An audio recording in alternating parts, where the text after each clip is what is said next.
Estamos aqui já no nosso clima de Réveillon, no seu canal É Seu por Direito. E hoje com o nosso especial de férias. Põe a vinheta aí!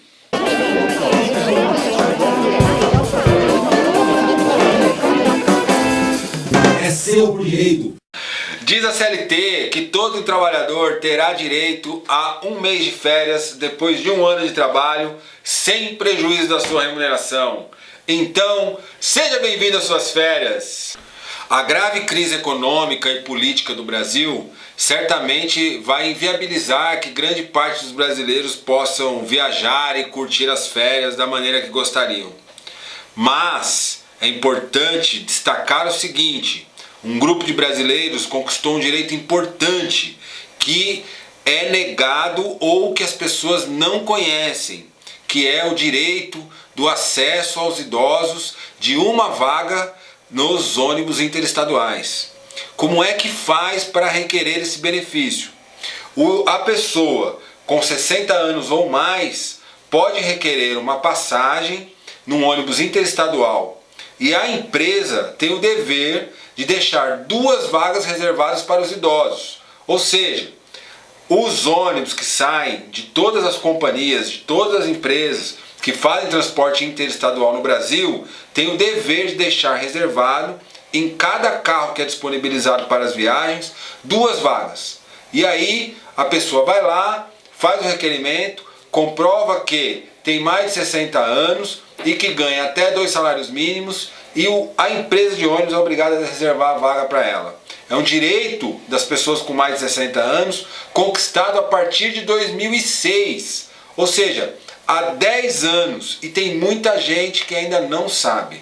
Portanto, se você, por conta da crise, está sem o dinheiro e se enquadra nessa perspectiva, não deixe de viajar pela falta do dinheiro, porque você tem direito a um acesso gratuito num ônibus de transporte interestadual. E aí, comprou passagem, tirou passagem pela gratuidade e aí o ônibus atrasou. E agora? A companhia tem obrigações com você. Não deixe passar. Primeira delas, se você desistir da viagem com atraso de mais de 60 minutos, eles são obrigados a devolver o seu dinheiro. Caso você não desista e insista na viagem, eles te colocam em um outro ônibus, mesmo que seja de outra companhia, ou te garantem alimentação e, se for o caso, até hospedagem. A empresa não quis me pagar a alimentação. Não tem problema. Paga com o seu bolso a alimentação, gaste o que for necessário e, na sequência, quando você voltar das férias, constitua um advogado e exija da empresa o seu direito, que é a restituição do que você gastou e, se você se sentiu incomodado, uma indenização por dano moral pela ofensa que você passou. Você não vai viajar de ônibus. Decidiu, tem ali uma grana a mais, trocou numas milhas, vai viajar de avião. Você obviamente também tem direitos. Se o voo atrasa, quais são os seus direitos? Bom, primeiro deles, a possibilidade de remarcar a passagem. Você não quer remarcar a passagem? Não quer o dinheiro de volta? Você quer viajar? Viaje. Atrasou o voo? A empresa, da mesma maneira como nos ônibus, também deve te indenizar. Ah, eles não me indenizaram. Junte todos os comprovantes. Compre lá a sua alimentação. Se atrasar um tempo que seja superior a 4 horas, se hospede num hotel. Tá certo? Não permita os abusos das companhias aéreas. Estamos numa época que eles vão aplicar overbooking, que é quando eles vendem mais passagens do que cabe dentro de um avião e por isso os voos atrasam, tá certo?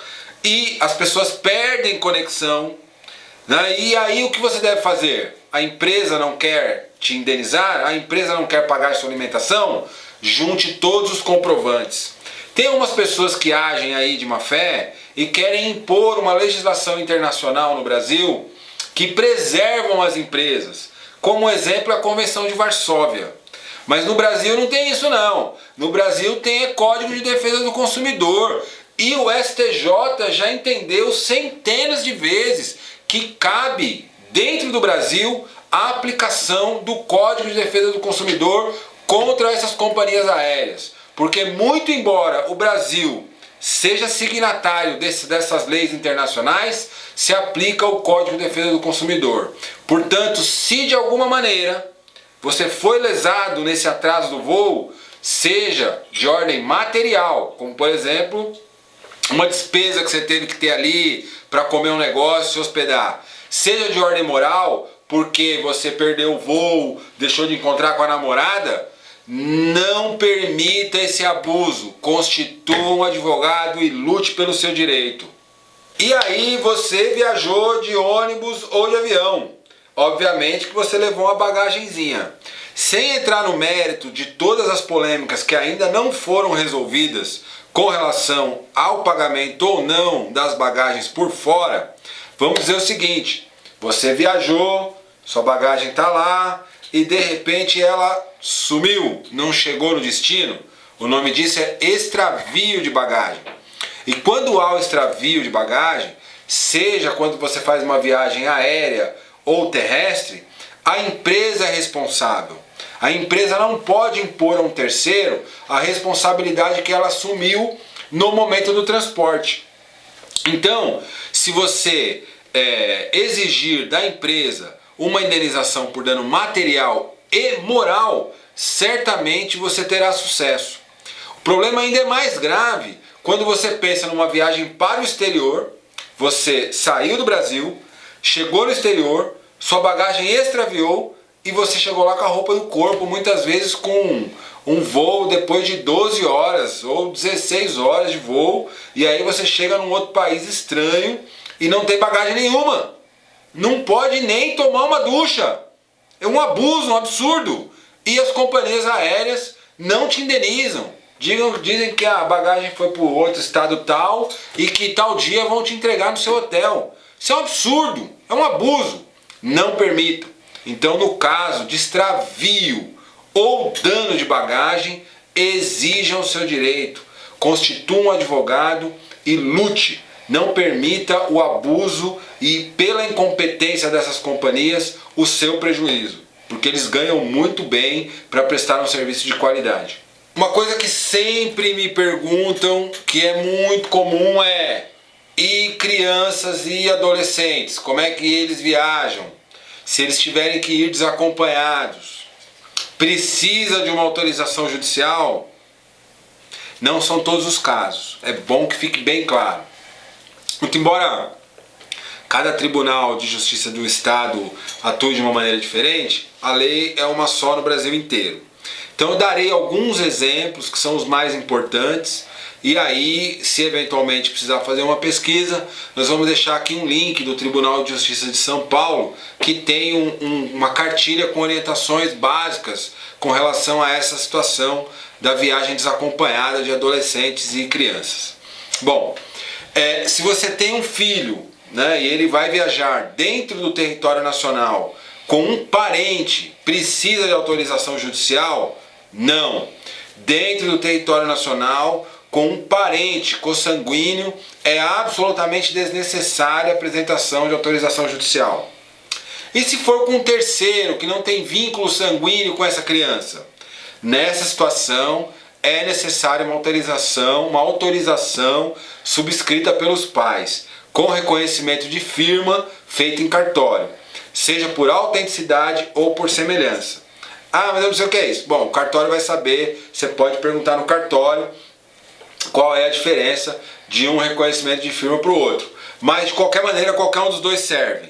Portanto, para resumir, dentro do território nacional, se tiver com um dos pais ou um parente, não precisa de autorização. Se tiver com um terceiro, um estranho, precisa de autorização subscrita pelos pais. Para fora do país, qual é a situação? Aí é um pouco mais delicado, né? Primeira hipótese: vai viajar com o pai e a mãe não vai acompanhar na viagem. Precisa de uma autorização da mãe, não de uma declaração judicial, não de uma autorização judicial. Vai viajar com o pai porque a mãe é falecida. Precisa levar a certidão de óbito da mãe, e aí basta demonstrar que a mãe é falecida, que pode fazer a viagem para o exterior tranquilamente. Ah, vai viajar sem nenhum dos dois. Precisa de autorização judicial? Depende, né? Primeira hipótese, que depende e na verdade precisa de autorização judicial. Vai viajar com uma pessoa de outra nacionalidade, um estrangeiro, e que não tem residência no Brasil. Precisa de uma autorização judicial. Vai viajar para o exterior, com a presença de um dos pais, mas não sabe aonde está o outro. Está desaparecido, local incerto e não sabido. Precisa de uma autorização judicial, porque senão ficaria fácil de um pai levar um filho para fora do país e alegando que a mãe ou o pai está em local incerto e não sabido e simplesmente viajar. Para isso, nessa condição, se o pai ou a mãe está em local incerto e não sabido, nessa hipótese precisa da decisão judicial autorizando a viagem da criança ou do adolescente. E aí, como eu já disse, outras informações constarão aqui na descrição do nosso vídeo. Se você se sentiu lesado no seu período de férias, constitua um advogado, lute pelo seu direito, é seu por direito. Esse é o nosso canal, curta o nosso vídeo, se inscreva na nossa página, assine ali no sininho. E aí, feliz ano novo, até 2017!